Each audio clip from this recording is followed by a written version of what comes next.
مانی ان کے آپ کے سامنے اصحاب میں بیٹھا ہوتا آپ کے سامنے اصحاب میں بیٹھا ہوتا ہر سیاہ رات میں سورج ہے حدیث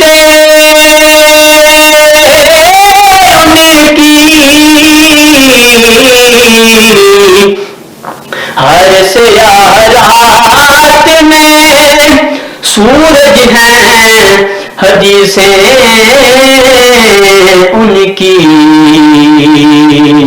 وہ نہ آتے تو زمانے میں اندھیرا ہوتا وہ نہ آتے تو زمانے میں اندھیرا ہوتا بلغ لال کمالی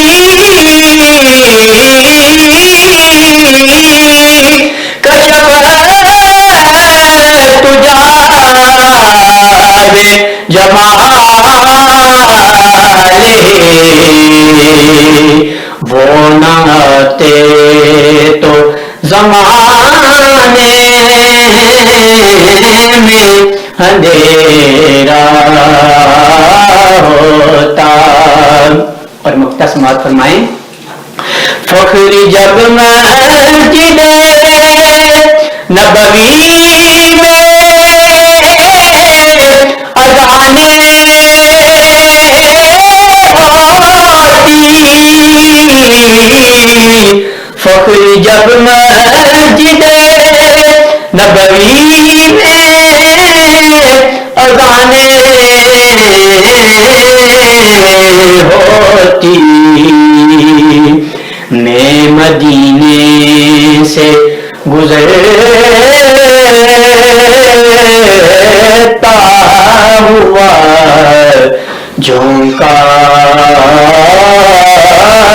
ہوتا میں مدینے سے گزرتا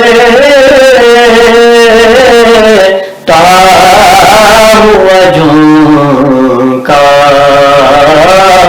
ہوتا مجھ کو تقدیر نے اس دور میں لکھا ہوتا کاش وہ چہرہ میری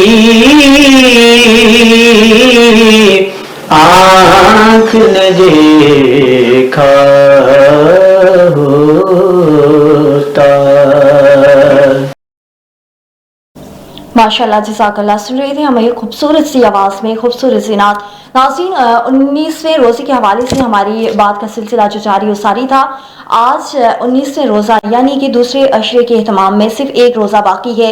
ناظرین آج اور کل کے روزے میں ایک خاص بات یہ بھی ہے کہ جو لوگ اعتکاف بیٹھنا چاہ رہے ہوتے ہیں وہ اعتکاف کی تیاریوں میں ہوتے ہیں. دراصل اعتکاف جو ہے وہ ہے کیا؟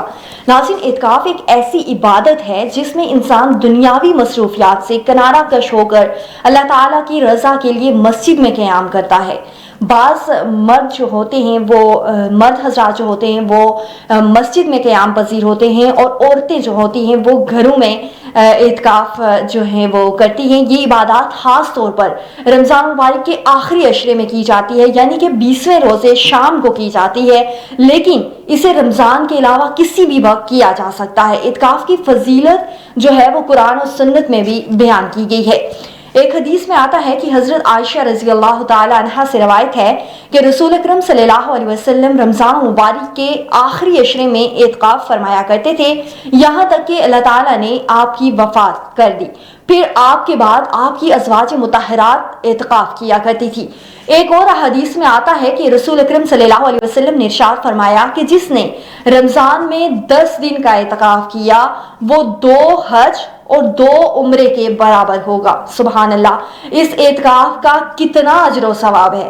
کوشش کریں کہ اس رمضان مبارک میں اگر آپ کی کوئی خاص مصروفیات نہیں ہیں تو کوشش کریں کہ عورتیں اپنے گھروں میں اعتکاف جو ہے وہ کریں اور مرد حضرات مسجد میں قیام پذیر ہوں۔ ناظرین محترم، ہماری رمضان مبارک کی دوسرے عشرے کے حوالے سے گفتگو کا سلسلہ جاری ہے۔ یہاں پروگرام کو مزید آگے بڑھائیں گے اور اپنے اگلے سیگمنٹ قصہ انبیاء کی طرف جائیں گے۔ ہر روز کی طرح آج قصہ انبیاء میں حضرت زکریا علیہ السلام کا ذکر ہم کریں گے، جو کہ اللہ کے برگزیدہ بندوں میں سے ایک تھے، جن کا ذکر قرآن پاک اور بائبل میں ملتا ہے۔ وہ نبی اسرائیل کے ایک صالح نبی تھے اور حضرت مریم علیہ السلام کے کفیل بھی تھے۔ مزید اسی حوالے سے تفصیل سے آگاہ کریں گی منیبہ اختر۔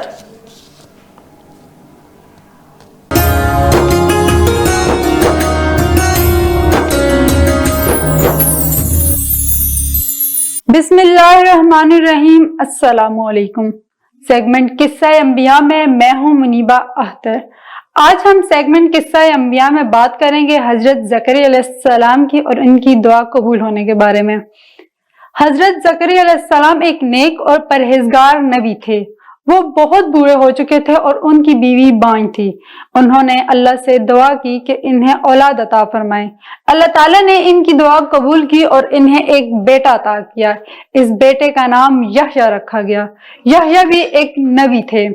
حضرت زکریا علیہ السلام کا واقعہ قرآن مجید میں سورہ مریم میں بیان کیا گیا۔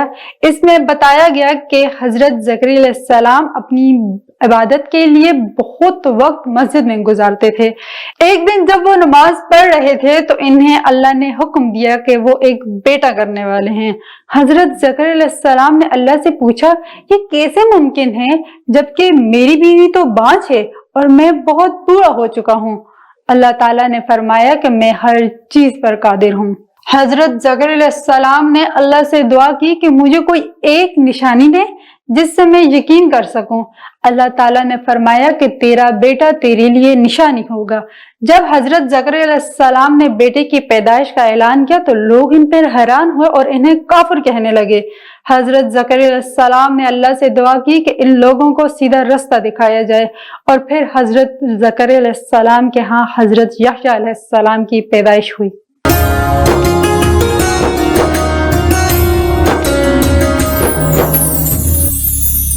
جی تو ناظرین، حضرت زکریا علیہ السلام کے حوالے سے آج کی قصہ انبیاء میں ہم آپ کو بتا رہے تھے۔ یہاں لیں گے ایک چھوٹی سی بریک اور بریک کے بعد دوبارہ آپ کی خدمت میں حاضر ہوں گے۔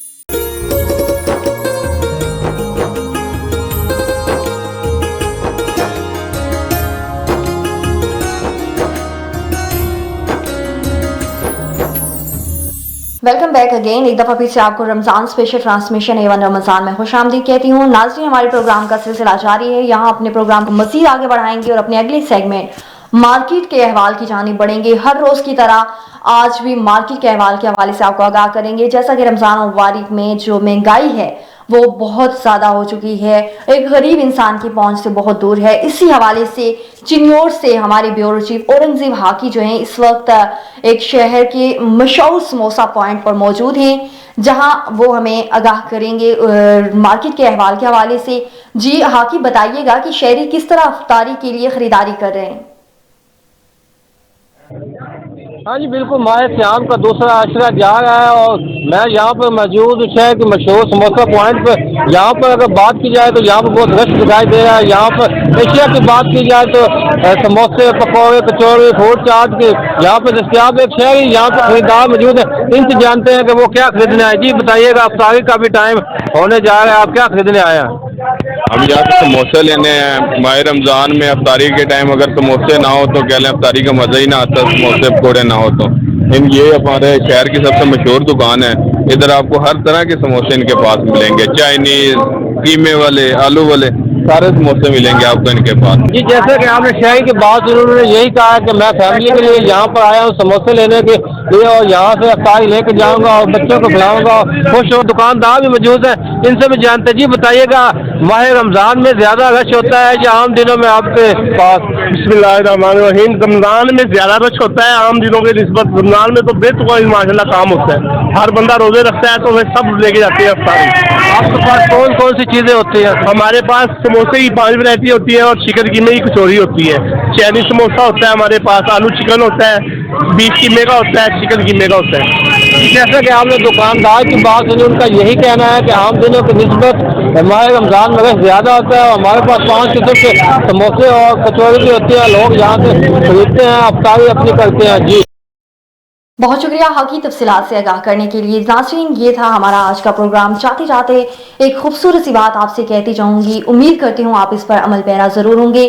جیسا کہ میں آپ سے بات کر رہی تھی کہ دوسرا اشرا جو ہے وہ اہتمام پذیر ہے.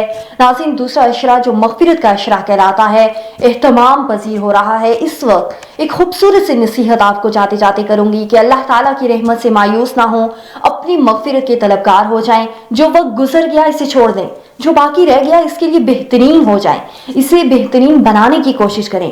عبادات, دعا اور استغفار کو اپنی زندگی کا مستقل حصہ بنا لیں تاکہ رمضان کی برکتیں آپ کی زندگی میں ہمیشہ قائم رہیں.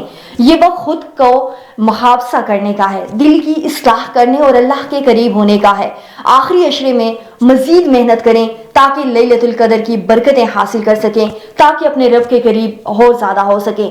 ناظرین, اپنی ہوسٹ علیشہ باسی کو دیجیے اجازت. کل ایک دفعہ پھر سے آپ کی خدمت میں حاضر ہوں گے. کل تک کے لیے مجھے دیجیے اجازت. اللہ حافظ. اللہ نے کے بعد.